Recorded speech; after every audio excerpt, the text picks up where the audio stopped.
इस घटना पर समाजवादी पार्टी के मुखिया अखिलेश यादव का भी बयान सामने आया है।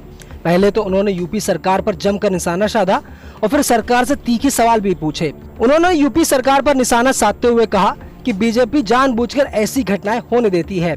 बहराइच की घटना दुखद है। अगर प्रशासन चाहता तो ये घटना ऐसा रूप नहीं लेती। उन्होंने क्या कुछ कहा वो भी सुन लीजिए।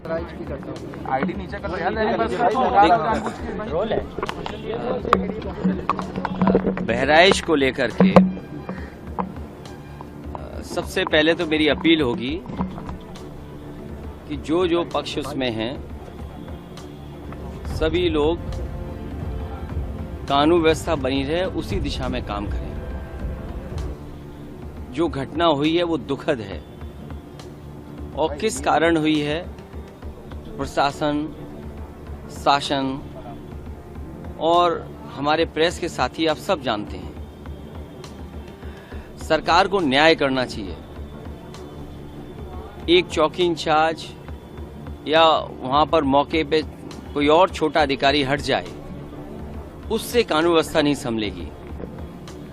जिस समय ये प्रोसेशन निकलने का काम शुरू हुआ, कम से कम प्रशासन को इस बात का ध्यान रखना चाहिए था कि जो प्रोसेशन निकल रहा है उसका रूट क्या है, रूट पे पूरी सुरक्षा है कि नहीं है, पर्याप्त पुलिस है कि नहीं है, और उसके साथ साथ उन लाउड स्पीकर्स पे क्या बजाया जा रहा है। अगर ये बात मैं कहूं तो हो सकता है सरकार कुछ और बात कहे, लेकिन कम से कम प्रशासन को यह ध्यान रखना चाहिए था कि आखिरकार क्या बजा रहे हैं, क्या किसी को अपमानित कर रहे हैं। तो ये पूरी जिम्मेदारी शासन की थी, सरकार की थी। शासन की चूक की वजह से इतनी बड़ी घटना हुई। केवल बहराइच में नहीं, इसी तरह सदियों पुराना, कई सौ वर्ष पुराना मेला लगता है बनारस रामनगर में। पर्याप्त पुलिस न होने की वजह से, पर्याप्त बैरिकेडिंग न होने की वजह से, पर्याप्त सुरक्षा के इंतजाम न करने की वजह से बहुत से लोगों को अपमानित होना पड़ा और लाठी चली, बहुत से लोगों को चोट आई है। इधर आप उत्तर प्रदेश में देख रहे होंगे कि भारतीय जनता पार्टी के लोग मनमानी कर रहे हैं। लखीमपुर में किसने नहीं देखा कि विधायक के झापड़ मारा गया और फिर क्या कार्रवाई हुई, क्या कार्रवाई हुई सोचिए आप। अगर वो एफआईआर लिखाना चाहते हैं तो एफआईआर नहीं दर्ज होगी। क्या एडमिनिस्ट्रेशन को सो मोटो लेकर के नई एफआईआर दर्ज करनी चाहिए थी? प्रशासन को खुद लॉ एंड ऑर्डर को बेहतर बनाने के लिए लोगों की नजर में ये जायज संदेश कि हाँ प्रशासन काम करता है, एक्ट करता है।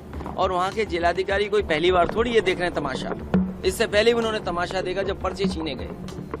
उससे पहले भी समाजवादियों पे इन्होंने लाठी चलाई, समाजवादियों को अपमानित किया। समाजवादी पार्टी को अलग तरीके से नजर से देखते हैं। तो क्या वहाँ के जिलाधिकारी तमाशा नहीं देख रहे थे? अब तो उन्हीं के विधायक को तमाशा पड़ गया, अब तो और देखें तमाशा।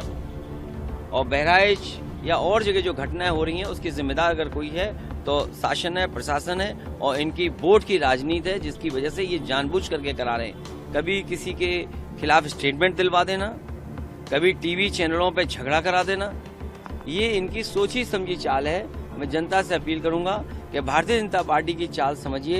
ये नफरत या झगड़ा करा के ही समाज को बांट करके अपने राजनीतिक लाभ। महाराष्ट्र से लेकर उत्तर प्रदेश और छत्तीसगढ़ कानून व्यवस्था पूरी तरह से दम तोड़ चुकी है। ये जंगल राज नहीं तो और क्या है। लेकिन सबसे बड़ा सवाल ये है कि इस नफरत की आग को भड़का कौन रहा है और क्यों भड़का रहा है। सवाल ये भी है कि सांप्रदायिकता की बलिवेदी जो हमारे बच्चे चढ़ रहे हैं, जो कुर्बान हो रहे हैं, उनकी मौत का जिम्मेदार कौन है। क्या पुलिस और प्रशासन इतना निकम्मा, इतना नपुंसक हो चुका है कि उनकी नाक के नीचे हत्या और हिंसा भड़काई जा रही है और वो हाथ पर हाथ धरे बैठे, या असल में पुलिस और प्रशासन सत्ताधीशों के निर्देश पर इसको अपनी स्वीकृति दे रहे हैं। मीडिया का तो खैर क्या ही कहना। महाराष्ट्र से लेकर उत्तर प्रदेश और छत्तीसगढ़ तक आपको एक शब्द सुनाई नहीं देगा और वो शब्द है जंगल राज। किसी भी टीवी स्क्रीन पर आपको योगी आदित्यनाथ, एकनाथ शिंदे या विष्णुदेव साय की कोई तस्वीर दिखाई नहीं देगी।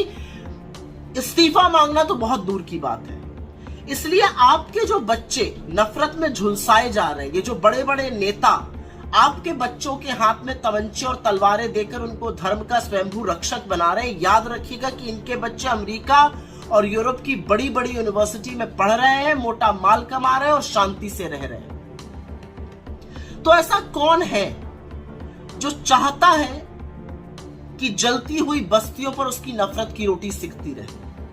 आखिर कब तक सांप्रदायिकता की आग में निर्दोष लोगों के घर झुलसकर स्वाहा होते जाएंगे?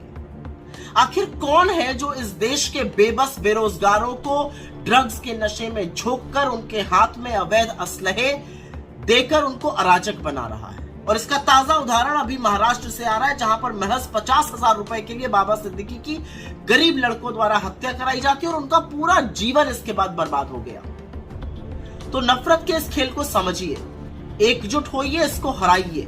अगर नहीं हराइएगा तो बहुत देर हो जाएगी, क्योंकि ये आपके बच्चों के भविष्य के बारे में है। उनके बच्चे बहुत सुरक्षित हैं, बहुत समृद्ध हैं और बहुत ठिकाने से लगे हुए हैं।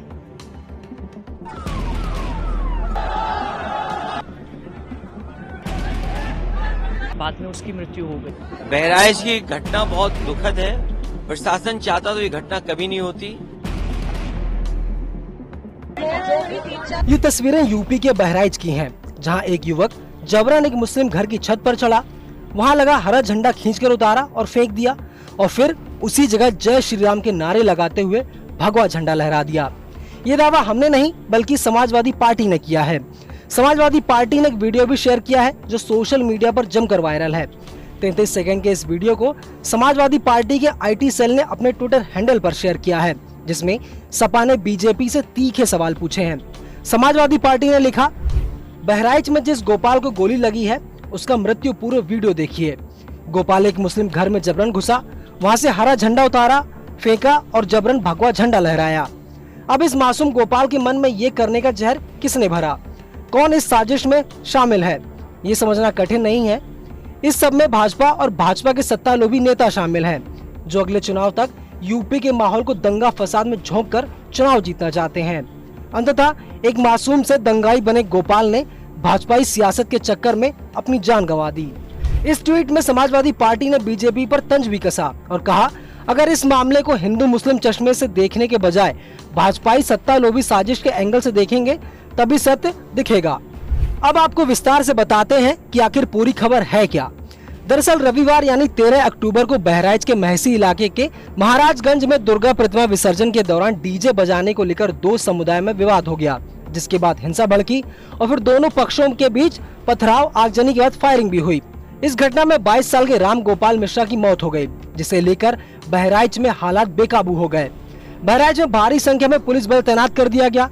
मौके पर SP वृंदा शुक्ला भी पहुंची। उन्होंने हालात को काबू करने की कोशिश की और कामयाब भी हुई। उन्होंने पूरे मामले को लेकर क्या कुछ कहा, पहले वो सुनिए। आज जब एक जुलूस एक मुस्लिम क्षेत्र में से एक मस्जिद के पास से निकल रहा था, वहाँ पे दोनों पक्षों के बीच में कुछ विषय को लेकर तकरार हुए, जिसमें दोनों पक्ष आमने सामने हुए। उसमें आपस में कुछ लोग उत्पात मचाने लगे, जिस घटनाक्रम में एक व्यक्ति को हिंदू पक्ष की तरफ से गोली लगी और बाद में उसकी मृत्यु हो गई। उसी के बाद एक तनाव की स्थिति उत्पन्न हुई, जिससे विभिन्न स्थानों पे जो मूर्ति विसर्जन है उसको रोक दिया गया और फिर उसका फ़ायदा उठा के कुछ शरारती तत्वों ने उपद्रव मचाने की कोशिश की।